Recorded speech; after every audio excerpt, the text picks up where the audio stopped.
जय हिंद दोस्तों, स्वागत है एक बार फिर से।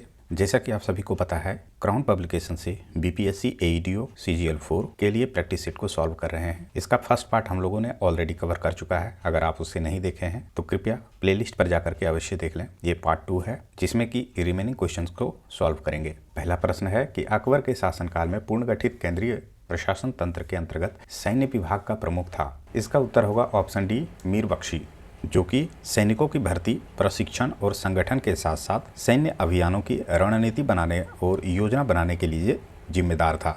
देखिए, यहाँ पर कंफ्यूज नहीं होना है। मीर बख्शी का तो प्रमुख कार्य था सैन्य विभाग के अंतर्गत, लेकिन मीर समन का कार्य क्या था इसे भी मैं आपको बता देता हूँ। इनका कार्य था शाही परिवार के लिए वस्तुओं की व्यवस्था करवाना, है ना। एक तरह से समझिए तो वस्तुओं की खरीद, भंडारण और निर्माण का प्रभारी मीर समन था। अगला प्रश्न है, सूची 1 को सूची 2 से सुमेलित करना है। सूची 1 में स्मारक है और सूची 2 में इनके निर्माण करता है, तो इसमें से ऑप्शन ए सत्य होगा। अलाई दरवाज़ा दिल्ली संबंध है अलाउद्दीन खिलजी से। बुलंद दरवाज़ा फतेहपुर सिकरी में है, इसका संबंध होगा, यानी कि किनके शासनकाल में निर्माण हुआ था, तो अकबर। मोती मस्जिद आगरा वाला, ये शाहजहाँ के शासनकाल में हुआ था। और मोती मस्जिद जो दिल्ली में स्थित है, ये औरंगजेब के शासनकाल में बना था। तो ये दो नामों पर आपको कंफ्यूज नहीं होना है, एक बार पॉज करके इसे अवश्य देख लें। नेक्स्ट क्वेश्चन है, शिवाजी के गुरु का नाम क्या था, तो याद रखना है इसका उत्तर होगा रामदास। इनका पूरा नाम था समर्थ रामदास। अगला प्रश्न है, निम्न में से कौन सा युग्म सुमेलित नहीं है। 39 का उत्तर है option A, Gadar party, Lala Lajpat Rai. ये गलत है, चूँकि यहाँ सुमेलित नहीं है ये बताना था, तो ए है। बाकी बात फ्रंटियर गांधी, खान अब्दुल गफ्फार खान, ये मूल रूप से सत्य है, इसे भी याद रखना है। इंडियन नेशनल आर्मी, ये सुभाष चंद्र बोस, ये भी मूल रूप से सत्य है। और भारत के प्रथम राष्ट्रपति थे डॉक्टर राजेंद्र प्रसाद, ये तो आप लोग जानते ही होंगे। 39 का पहला ऑप्शन गलत क्यों है, इसकी चर्चा करते हैं। तो गदर पार्टी, जिसे कि पैसिफिक कोस्ट हिंदुस्तान एसोसिएशन के नाम से भी जाना जाता है ना, इसे भी आपको याद रखना है। 20वीं सदी की शुरुआत में भारत में ब्रिटिश शासन को उखाड़ फेंकने के लिए प्रवासी भारतीयों द्वारा स्थापित एक अंतर्राष्ट्रीय राजनीतिक आंदोलन था। कब बना था, तो याद रखना है यह पार्टी 1913 ईस्वी में बना था, जो कि संयुक्त राज्य अमेरिका में स्थापित की गई थी। सरदार सोहन सिंह भकना ये थे इसके संस्थापक अध्यक्ष। प्रश्न है कि जालियांवाला बाग नरसंहार की घटना अमृतसर में कब घटित हुई थी। 40 का उत्तर है ऑप्शन बी, 13 अप्रैल 1919 को। बीपीएससी के द्वारा होने वाले एग्जामिनेशन में डेट भी इंपॉर्टेंट होता है, इसलिए इस डेट को भी आपको याद रखना है, क्योंकि नज़दीकी डेट दे देगा, है ना, और आप को जानकारी नहीं है तो आप कंफ्यूजन में गलत ऑप्शन पर भी टिक लगा सकते हैं या तो प्रश्न छोड़ देंगे। तो इन परिस्थितियों में आपको डेट भी याद रखना है। प्रश्न है कि निम्न में से किसके अंतर्गत भारत में सर्वप्रथम सर्वोच्च न्यायालय की स्थापना हुई, तो याद रखना है रेगुलेटिंग एक्ट 1773। कब हुई थी इसे भी आपको याद रखना है। 1774 ईस्वी में स्थापना हुई थी भारत के सर्वप्रथम सर्वोच्च न्यायालय की। एग्जामिनेशन में कभी कभी पूछ देता है कि इसके प्रथम मुख्य न्यायाधीश कौन थे, तो याद रखना है सर इलिजाह इम्पे थे। इसके साथ साथ 3 अन्य सदस्य थे, लेमिस्टर, जॉन हाइट और रॉबर्ट चैम्बर। और स्वतंत्र भारत में भारत का पहला सुप्रीम कोर्ट जो अस्तित्व में आया वो कब आया, तो याद रखना है 28 जनवरी 1950 को। और यहाँ पर भारत के पहले मुख्य न्यायाधीश कौन थे, तो हरिलाल जे कनिया थे, तो याद रखना है हरिलाल। आगे बढ़ते हैं। अगला प्रश्न है कि लॉर्ड माउंटबेटन वायसराय के रूप में भारत आए। इसका उत्तर होगा ऑप्शन बी, यथासंभव भारत को संयुक्त रखने की विशेष हिदायत के साथ। आप सभी को पता ही होगा कि लॉर्ड माउंटबेटन को भारत का वायसराय ब्रिटिश सरकार द्वारा 1947 में भारत की स्वतंत्रता की प्रक्रिया की देखरेख करने और सत्ता के हस्तांतरण को शांतिपूर्ण ढंग से सुनिश्चित करने के लिए नियुक्त किया गया था। नेक्स्ट क्वेश्चन है कि निम्नलिखित में से कौन सी तिथि को मुस्लिम लीग ने सीधी कार्यवाही दिवस सुनिश्चित की थी, तो इसका उत्तर होगा ऑप्शन डी, 16 अगस्त 1946। याद रखना है प्रत्यक्ष कार्यवाही दिवस यानी कि डायरेक्ट एक्शन डे, जिसे कलकत्ता हत्याकांड के रूप में जाना जाता है, 16 अगस्त 1946 को मुस्लिम लीग द्वारा घोषित किया गया था। इस दिन मुस्लिम लीग ने पाकिस्तान की तत्कालीन प्राप्ति के लिए प्रत्यक्ष कार्रवाई करने का आह्वान किया था। इस कार्रवाई में मुस्लिम लीग ने हड़ताल, विरोध प्रदर्शन और रैलियों का आयोजन किया, जिसका परिणाम बड़े पैमाने पर सांप्रदायिक दंगे और हिंसा में हुआ, खासकर कलकत्ता में। यहाँ पर इसके प्रमुख नेता थे मोहम्मद अली जिन्ना। एक महत्वपूर्ण प्रश्न यहाँ पर बन सकता है कि इस समय कलकत्ता के मुख्यमंत्री कौन थे, तो याद रखना है कि हुसैन शहीद सोहरावर्दी थे। नेक्स्ट क्वेश्चन है, निम्नलिखित कथनों पर विचार करें। भारत छोड़ो आंदोलन प्रारंभ करने के पूर्व दिन महात्मा गांधी ने, है ना, कौन से कथन सही है ये बताना है। तो 44 का उत्तर है ऑप्शन सी, जिसमें से केवल 3 सत्य है कि राजसी रियासतों के राजाओं को अपनी जनता की प्रभुसत्ता स्वीकार करने को कहा।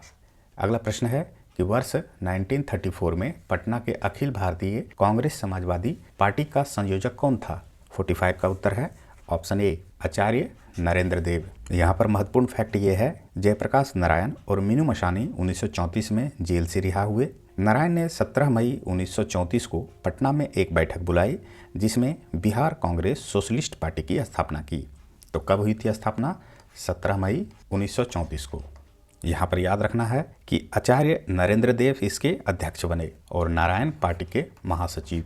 तो कभी कभी प्रश्न में दे भी सकता है कि भारतीय कांग्रेस समाजवादी पार्टी के महासचिव कौन थे। तो याद रखना है जयप्रकाश नारायण। प्रश्न है 1878 का वर्नाकुलर प्रेस एक्ट किसने रद्द कर दिया था। तो इसका उत्तर होगा लॉर्ड रिपन।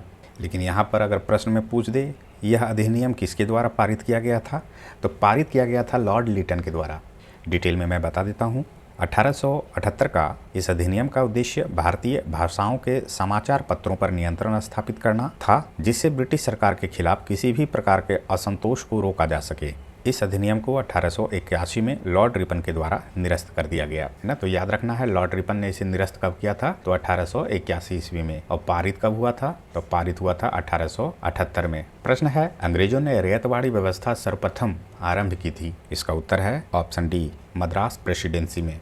रैयतवाड़ी व्यवस्था, जिसे मुनरो प्रणाली के रूप में भी जाना जाता है, इस प्रणाली में सरकार ने सीधे किसानों यानी कि रैयतों से भू राजस्व एकत्र किया, बिचौलियों को इसमें हटा दिया गया था। 1820 ईस्वी में थॉमस मुनरो ने मद्रास प्रेसिडेंसी में इस प्रणाली को लागू किया और बाद में इसे बॉम्बे प्रेसिडेंसी, असम और कुर्ग में भी विस्तार किया गया। रैयतवाड़ी व्यवस्था में क्या था, तो सरकार और किसानों के बीच सीधा संबंध स्थापित किया गया था और राजस्व निर्धारण में भूमि की गुणवत्ता और फसल के आधार पर निर्णय लिया जाता था। प्रश्न है 1857 के स्वाधीनता संघर्ष की वीरांगना महारानी लक्ष्मीबाई की जन्मस्थली है। 48 का उत्तर है ऑप्शन सी, वाराणसी। आप सभी को पता होगा कि काशी में इनका जन्म हुआ था, जो कि वाराणसी में है, 19 नवंबर 1828 को। इन्हीं का बचपन का नाम था मणिकर्णिका। 1842 में इनका विवाह झांसी के मराठा शासक राजा गंगाधर राव नेवालकर से हुआ था। तो याद रखना है इनका विवाह किनसे हुआ था, गंगाधर राव नेवालकर से इनका विवाह हुआ था, जो कि झांसी के मराठा शासक थे। रानी लक्ष्मीबाई शहीद कब हुई थी, तो याद रखना है 18 जून 1858 को अंग्रेजों के विरुद्ध लड़ते हुए ग्वालियर के पास कोटा में यह शहीद हो गई। प्रश्न है मुंगेर के बरहिया ताल विरोध का उद्देश्य क्या था। उत्तर है वकास्त भूमि की वापसी की मांग। यानी कि मुंगेर के बरहिया ताल आंदोलन का मुख्य उद्देश्य किसानों को बिचौलियों और सूदखोरों से मुक्ति दिलाना था। इस आंदोलन का नेतृत्व स्वामी सहजानंद सरस्वती ने किया था, है ना। तो प्रश्न में पूछ देगा कि नेतृत्वकर्ता कौन थे, तो याद रखना है सहजानंद सरस्वती। प्रश्न है कि फारसी साप्ताहिक मिरातुल अखबार संबंधित है। इसका उत्तर है ऑप्शन बी, राजा राम मोहन राय। कब शुरू हुआ था, तो याद रखना है 1822 ईस्वी में। यह एक फारसी भाषा का साप्ताहिक समाचार पत्र था। इसका उद्देश्य क्या था, तो याद रखना है सत्य की खोज करना और सामाजिक, धार्मिक और राजनीतिक मुद्दों पर चर्चा करना। प्रश्न है कि भारतीय क्रांति की जननी किसे कहा गया है। 51 का उत्तर है ऑप्शन डी, भीखाजी रुस्तम कामा को। प्रश्न है बंगाल विभाजन के प्रत्याघात के रूप में कौन सा आंदोलन शुरू हुआ। इसका उत्तर है ऑप्शन सी, स्वदेशी आंदोलन। स्वदेशी आंदोलन बंगाल विभाजन के विरोध में 1905 में शुरू हुआ था। प्रश्न है राजकुमार शुक्ल के अनुरोध पर गांधी जी किस स्थान से प्रस्थान करते हुए 15 अप्रैल 1917 को पटना होते हुए मुजफ्फरपुर पहुंचे। ये भी क्वेश्चन एग्जामिनेशन में अक्सर रिपीट होता है, याद रखना है। इसका उत्तर होगा ऑप्शन डी, कलकत्ता। गांधी जी अप्रैल 1917 में गणेश शंकर विद्यार्थी के कहने पर राजकुमार शुक्ल के निमंत्रण पर बिहार के चंपारण के नील कृषकों की स्थिति का जायजा लेने के लिए वहां पहुंचे थे। 10 अप्रैल 1917 को गांधी जी ने बिहार की धरती पर पहला कदम रखा था और 15 अप्रैल को गांधी जी ने चंपारण में कदम रखा। यहाँ पर एक और नाम आएगा, चूँकि ये गांधी जी से जुड़ा हुआ है, तो इसका डिटेल में आपको जानकारी रखना आवश्यक है कि मोतिहारी पहुँचने पर वहाँ से सीधे गोरख प्रसाद वकील के घर पहुँचे, है ना। तो इस नाम को भी आपको याद रखना है, गोरख प्रसाद। प्रश्न है उत्तर पथ स्वामी की उपाधि किसने धारण की। 54 का उत्तर है ऑप्शन ए, धर्मपाल। ये उपाधि किसके द्वारा दी गई थी, तो याद रखना है गुजरात के कवि सोड्ढल के द्वारा।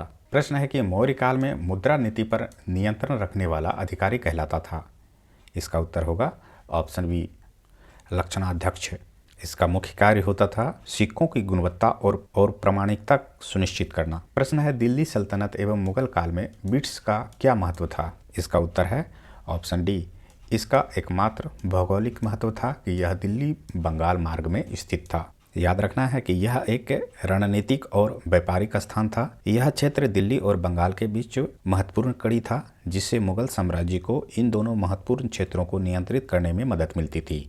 प्रश्न है कि सूची 1 को सूची 2 से सुमेलित कीजिए तथा नीचे दिए गए कूट का सही उत्तर चुनिए। तो 57 का सही उत्तर है ऑप्शन ए। कूट में ऑप्शन ए सत्य है कि हड़प्पा संस्कृति किस नदी के किनारे स्थित था। तो याद रखना है रावी नदी। कालीबंगा घग्घर लोथल किस नदी के किनारे था। तो भोगवा नदी के किनारे। और रोपड़ सतलज नदी। आगे बढ़ते हैं। प्रश्न है कि अथर्ववेद के मंत्रों का उच्चारण करने वाले पुरोहित कहलाते थे। इसका उत्तर है अथर्वा। प्रश्न है महात्मा बुद्ध ने अपना पहला धर्मचक्र परिवर्तन किस स्थान पर दिया था। ये भी अक्सर एग्जामिनेशन में रिपीट होने वाला प्रश्न है, तो याद रखना है सारनाथ। अगला प्रश्न है नैनार कौन थे। इसका उत्तर है शैव। नैनार 24 से 8वीं शताब्दी के दौरान भगवान शिव के प्रति समर्पित तमिल हिंदू संतों का एक समूह था, जो कि विशिष्ट पृष्ठभूमि से थे, जिसमें ब्राह्मण, दलित और कुलीन शामिल थे। वे शैव यानी कि शैव धर्म के अनुयायी थे और उन्होंने भगवान शिव के प्रति अपनी भक्ति के सुंदर भजनों की रचना की थी। नैनारों को शव के शिकारी कुत्ते या शिव के शिक्षक के रूप में भी जाना जाता है और उन्हें मुकात्मा माना जाता है। उनकी मूर्तियां मंदिरों में स्थापित की जाती है और उसकी पूजा भगवान के समान ही की जाती है। प्रश्न है किसके शासनकाल में डिमेकस भारत आया था। इसका उत्तर है बिंदुसार। प्रश्न है गुर्जर प्रतिहार वंश का संस्थापक कौन था। उत्तर है नागभट्ट प्रथम।